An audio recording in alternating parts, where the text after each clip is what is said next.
পড়ছিলাম হৃদয় মাঝে হঠাৎ তুমি, কলমে সানা শেখ। পর্ব সংখ্যা 38। আগামীকাল তোমার ভার্সিটি আছে না? হ্যাঁ। ঘুমিয়ে পড়ো, সকালে উঠতে হবে তো। ঘুম না হলে সারাদিন ভালো লাগবে না, মাথা ব্যথা করবে, ক্লাসেও মন বসবে না। এখন আর ঘুম আসবে না।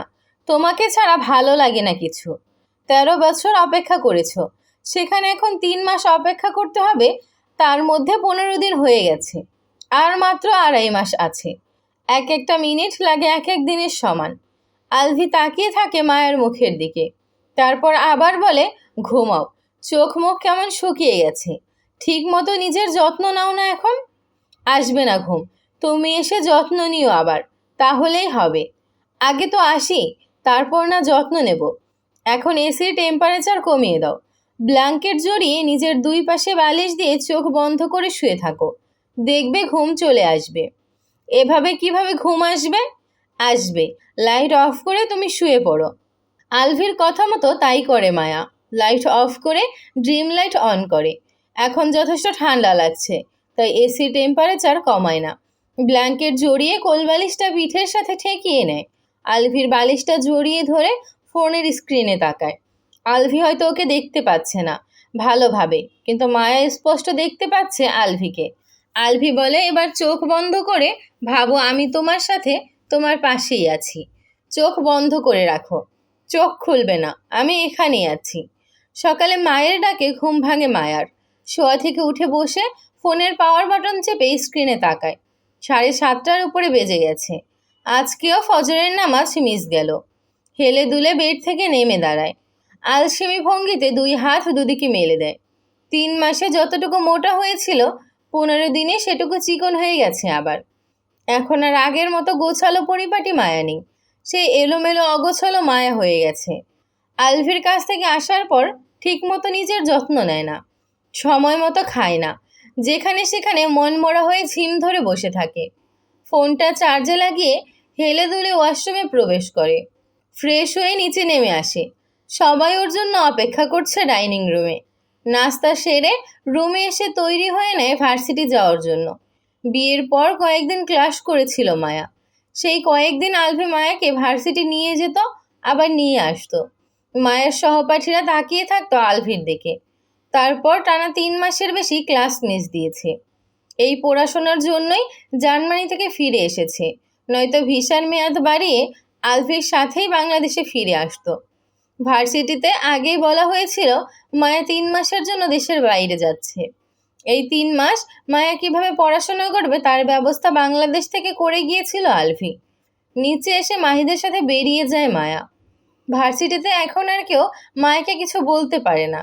এখন সবাই আখ বাড়িয়ে মায়ের সাথে কথা বলতে আসে। মায়া অবাক হয়, আগে যারা ওকে নিয়ে হাসাহাসি করতো, এখন তারাই ওকে ফ্রেন্ড বানাতে চায়। মানুষ এভাবে কিভাবে রং বদলাতে পারে। ভার্সিটি থেকে ফিরে ফ্রেশ হয়ে খাবার খেয়ে রুমে ফিরে আসে। আলভিকে কয়েকবার কল করেও পায় না মায়া, হয়তো বিজি আছে।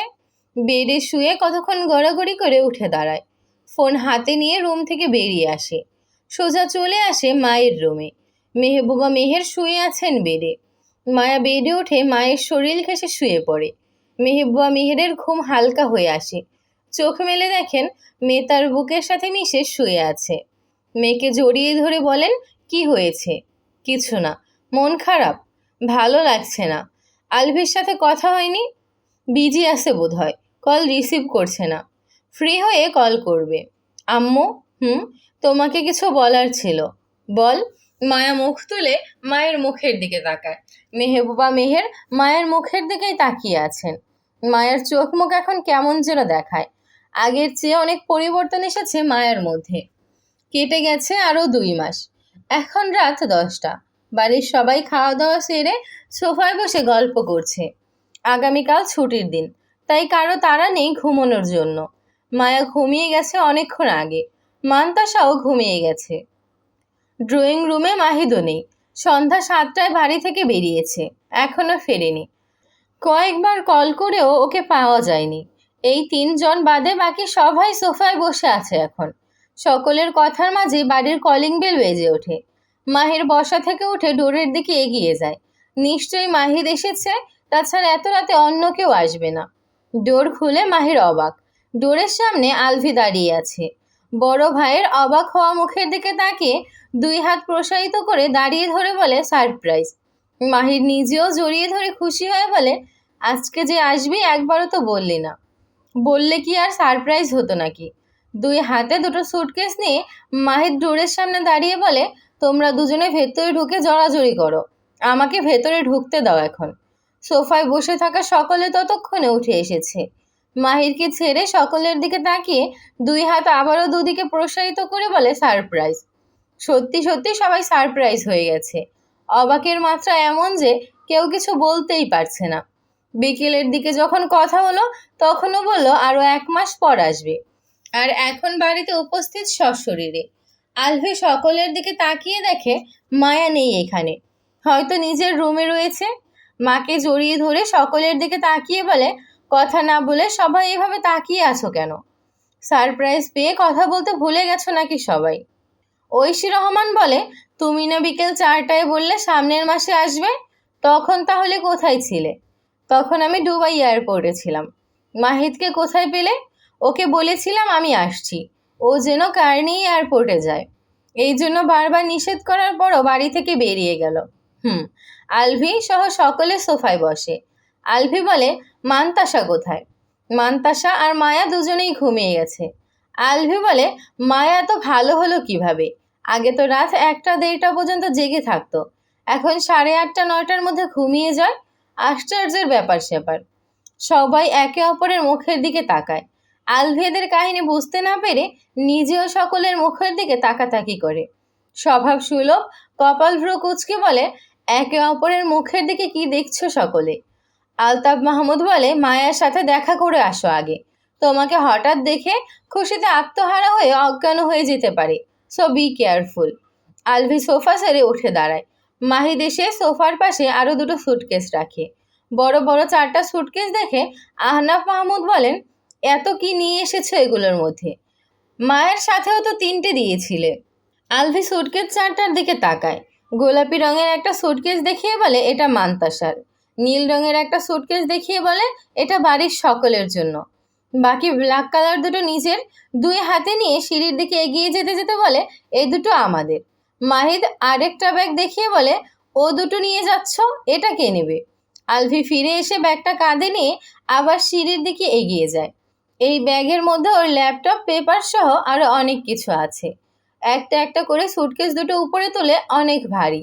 এই সুটকেসের জন্য আলাদা করে অনেক টাকা খরচ হয়েছে। উপরে এসে সুটকেস 2টো টেনে নিয়ে নিজের রুমের সামনে এসে দাঁড়ায়। ডোর হাত দিয়ে ঠেলা দিতেই খুলে যায়। ভেতরে ডিম লাইটের নীল আলো জ্বলছে। ভেতরে প্রবেশ করে ডোর লক করে দেয় ভেতর থেকে। সুটকেস ব্যাগ একপাশে রেখে মায়া শিওরে এসে দাঁড়ায়। বড় লাইট অন করে দেয়। মুহূর্তেই পুরো রুম সাদা আলোয় ঝলমলিয়ে ওঠে। মায়ের মুখটা চোখের সামনে স্পষ্ট হয়। পা থেকে গলা অবধি ব্ল্যাঙ্কেট দিয়ে ঢাকা। বিভোর হয়ে ঘুমিয়ে আছে। আলভি হাঁটু মুড়ে বসে, হাত বাড়িয়ে মায়ের গালে হাত ছোঁয়ায়। ছোঁয়া পেয়ে কপাল ভ্রু কুঁচকে নেয় মায়া ঘুমের ঘোরেই। আলভি একটু উঁচু হয়ে মায়ের কপালে গালে ওষ্ঠ ছোঁয়ায়। মৃদুভাবে নড়ে ওঠে মায়া।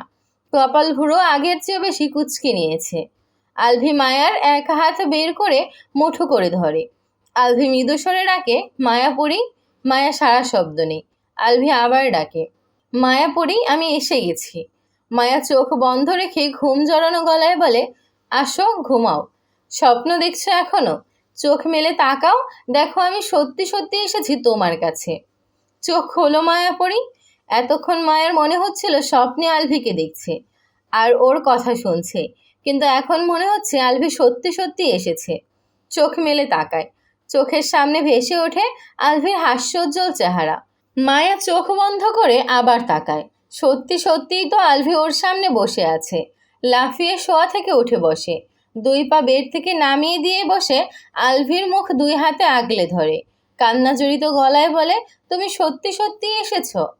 ওপর নিচ মাথা নাড়ে আলভি। বেড থেকে নেমে আলভির কোলে চড়ে বসে শক্ত করে জড়িয়ে ধরে আলভির গলা। খুশিতে আর একটা কথাও বের হয় না মায়ের মুখ দিয়ে। নিজেকে সামলাতে না পেরে কেঁদে ওঠে। আলভি নিজেও শক্ত করে জড়িয়ে ধরে বসে রইল ফ্লোরে। 5-10 মিনিট এভাবে প্রায় 30 মিনিটের মতো পেরিয়ে যায়। একে অপরকে জড়িয়ে ধরে থেকে। মায়ার কান্না বন্ধ হয়ে গেছে অনেকক্ষণ আগে। এখনো আগের মতোই শক্ত করে জড়িয়ে ধরে বসে আছে। মায়ার এখনো বিশ্বাস হচ্ছে না আলভি সত্যি সত্যি এসেছে। ওর মনে হচ্ছে এটা স্বপ্ন। আলভিকে ছেড়ে দিলেই ওর ঘুম ভেঙে যাবে, আর আলভিও উধাও হয়ে যাবে। তাই ছাড়ছে না আলভিকে। আলভি মায়ের মাথায় পিঠে হাত বুলিয়ে বলে, মায়াপরি, তোমার মুখটা তো একটু দেখি। কতদিন ধরে সামনে থেকে তোমাকে দেখি না। তুমি সত্যি সত্যি এসেছো, নাকি এটা আমার স্বপ্ন, কল্পনা? আমি সত্যি এসেছি। এটা তোমার স্বপ্ন বা কল্পনা নয়। তুমি না বললে আরো 1 মাস পর আসবে? মিথ্যে বলেছিলাম, তোমাদের সারপ্রাইজ দেওয়ার জন্য। মায়া আলভির গলা ছেড়ে কোল থেকে নেমে বসে ফ্লোরে। আলভি মায়ের মুখ আগলে ধরে 2 হাতে। গাল দুটো আগের চেয়েও বেশি ফুলে গেছে, গোলুমোলো হয়ে গেছে। এগিয়ে ঝুঁকে পড়ে মায়ের সারা মুখে অসংখ্য চুমু খায়। মনের তেষ্টা মিটিয়ে দেখতে শুরু করে। মায়া নিজেও তাকিয়ে আছে আলভির মুখের দিকে। আলভি আগের চেয়েও শুকিয়ে গেছে। মায়া আলভির গালে হাত রেখে বলে, আগের চেয়ে শুকিয়ে গেছো তুমি। তুমি আছো তো, এখন আবার আগের মতো হয়ে যাব। বিকেলে যখন তোমার সাথে কথা বললাম, তুমি কোথায় ছিলে? এত দ্রুত কিভাবে আসলে? তখন দুবাই এয়ারপোর্টেই ছিলাম।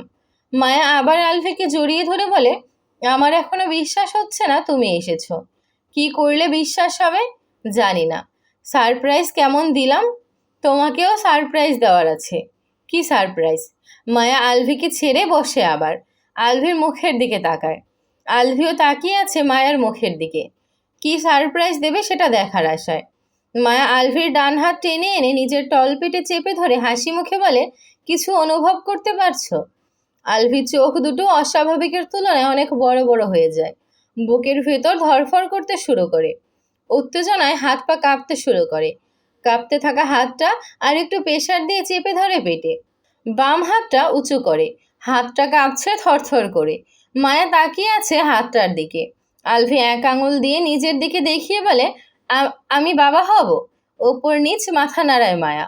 আলভির মধ্যে কিছু একটা হচ্ছে। ওর হাত আগের চেয়েও বেশি কাঁপছে। ঠিকভাবে কথাও বলতে পারছে না। আবার তোতলাতে তোতলাতে বলে, সত্যি সত্যি আমি বাবা হব? হ্যাঁ। কতদিন হয়েছে বেবির বয়স? বেবি না, বলো বেবিদের। 3 মাস পার হয়ে 4 চলছে। গতকাল চেক আপ করতে গিয়েছিলাম। আলট্রাসোনোগ্রাফি করার পর ডক্টর বলেছে 2টো ভ্রূণ আছে। টুইন বেবি হবে আমাদের। আমি এবং বেবিরা 3 জনেই সুস্থ আছি। আলভির হাতের কাঁপুনি আরও বেড়ে গেছে। আলভি খুশিতে আত্মহারা হয়ে গেছে, কিন্তু হাসতে পারছে না। অতিরিক্ত সারপ্রাইজ পেয়ে এখন অবস্থা খারাপ। একে তো এতগুলো দিন পর বাড়িতে এসেছে, নিজের ফ্যামিলি কাছে পেয়েছে, ভালোবাসার মানুষটাকে কাছে পেয়েছে। আবার শুনছে বাবা হবে। এখন আবার শুনছে টুইন বেবির বাবা হবে। ফ্যামিলিতে কাছে পাওয়ার খুশি, ভালোবাসার মানুষটাকে কাছে পাওয়ার আনন্দ, বাবা হবে এত বড় সারপ্রাইজ, উত্তেজনা, এক্সাইটমেন্ট হজম করতে পারে না আলফি। থরথর করে কাঁপতে কাঁপতে ঠাস করে পড়ে অজ্ঞান হয়ে যায়। আলফিকে এভাবে পড়তে দেখে মায়া শকড। দ্রুত আলফিকে ধরে দেখে অজ্ঞান হয়ে গেছে। মায়া চিৎকার করে বাবা ভাই সকলকে ডাকে, আর বারবার আলফিকে ডাকে। একটু সময়ের মধ্যেই সকলে চলে আসে ওদের রুমের সামনে। ডোর ধাক্কা দিয়ে বারবার জিজ্ঞেস করে কি হয়েছে। মায়া দ্রুত উঠে গিয়ে ডোর খুলে দেয়। হুড়মুড়িয়ে সবাই ভেতরে প্রবেশ করে। আলভিকে ফ্লোরে পড়ে থাকতে দেখে সবাই উতলা হয়ে ওঠে। মাহির আর আলতাফ মাহমুদ জগ থেকে পানি নিয়ে আলভির চোখে মুখে দিয়ে জ্ঞান ফেরানোর চেষ্টা করে। ঐশী রহমান প্রায় কেঁদেই দিয়েছে। বাকি সবাই বেশ উতলা হয়ে আছে। আহনাফ মাহমুদ মায়ের দিকে তাকিয়ে বলেন, আলভির কি হয়েছে মায়া? মায়া আলভিকে ধরে বসে আছে। কাঁদতে কাঁদতে বলে, জানি না কি হয়েছে। কি করেছিস, কি বলেছিস ওকে? এর মধ্যে আলভির জ্ঞান ফিরে আসে। মায়া আলভির দিকে তাকিয়ে আবার বাবার দিকে তাকিয়ে বলে, ওকে কি করব আমি? বাবা হবে সেটাই বলেছি শুধু। শোনার পর থেকেই ওর হাত কাঁপছিল। টুইন বেবি হবে সেটা বলার একটু পরেই অজ্ঞান হয়ে গেছে। আলভি উঠে বসে। মায়ের ওড়নাটা টেনে চোখ মুখ মুছে নেয়। এখনও আলভির হাত পা কাঁপছে। মাহির বলে, চাচ্চু বলল মায়া তোকে দেখে খুশিতে আত্মহারা হয়ে অজ্ঞান হয়ে যাবে, সেজন্য তোকে সাবধানও করে দিল। উল্টো তুই কিনা টুইন বেবির বাবা হবি শুনে অজ্ঞান হয়ে গিয়েছিলি। ঐশী রহমান বললেন, ভয় পাইয়ে দিয়েছিলে সবাইকে। আলভি এক হাতে মায়াকে জড়িয়ে ধরে বলে, এত বড় সারপ্রাইজ পেয়ে অজ্ঞান হব না তো কি হব? এত বড় সারপ্রাইজ পেয়ে অ্যাটাক যে চলে আসেনি সেটাই তো অনেক। পরপর এত বড় বড় সারপ্রাইজ পেয়েছি যে খুশিতে ওভারলোড হয়ে সেন্সলেস হয়ে গিয়েছিলাম। এখন বের হও সবাই রুম থেকে। মাহির রুম থেকে বের হতে হতে বলে, জীবনে প্রথম দেখলাম টুইন বেবির বাবা হবে শুনে কেউ অজ্ঞান হয়ে যায় খুশির ঠেলায়। মাহিদ বলে, আবার অজ্ঞান হয়ে যেও না। আস্তে আস্তে সবাই বেরিয়ে যায় রুম থেকে। আলভির হাত পা শরীর তখনও কাঁপছে। মায়াকে তুলে বেডে বসানোর চেষ্টা করে, তুলতে না পেরে বলে, পা ঝুলিয়ে বেডে বসো। মায়া বিনা বাক্যে বেডে উঠে বসে পা ঝুলিয়ে। আলভি মায়ের পেটে আবার হাত রাখে। পেট আগের চেয়ে অনেকটা উঁচু হয়েছে। হাত রাখলে অনুভব করা যায় পেটের ভেতর কেউ আছে। মায়ের কোমর জড়িয়ে ধরে পেটে গাল ঠেকিয়ে বসে রইল। মায়া আলভির চুলগুলো হাত দিয়ে ঠিক করে দেয়। আলভি পেটে গাল ঠেকিয়ে রেখেই বলে, 4 মাস হয়ে গেছে, আর আমি আজকে জানতে পারলাম আমি বাবা হব। এতদিন কেন কেউ বলেনি। যেদিন টেস্ট করিয়েছি সেদিনই বলতে চেয়েছিলাম, কিন্তু পরে আবার ভাবলাম তুমি বাড়িতে আসলে তখন তোমাকে জানাবো। সবাই মিলে তোমাকে সারপ্রাইজ দেবো ভেবেছিলাম। এসেছিলাম সবাইকে সারপ্রাইজ দিতে, উল্টো সবাই মিলে এত বড় সারপ্রাইজ দিলে যে হজম করতে না পেরে সেন্সলেস হয়ে গিয়েছিলাম। মায়া হেসে ওঠে আলভির কথা শুনে।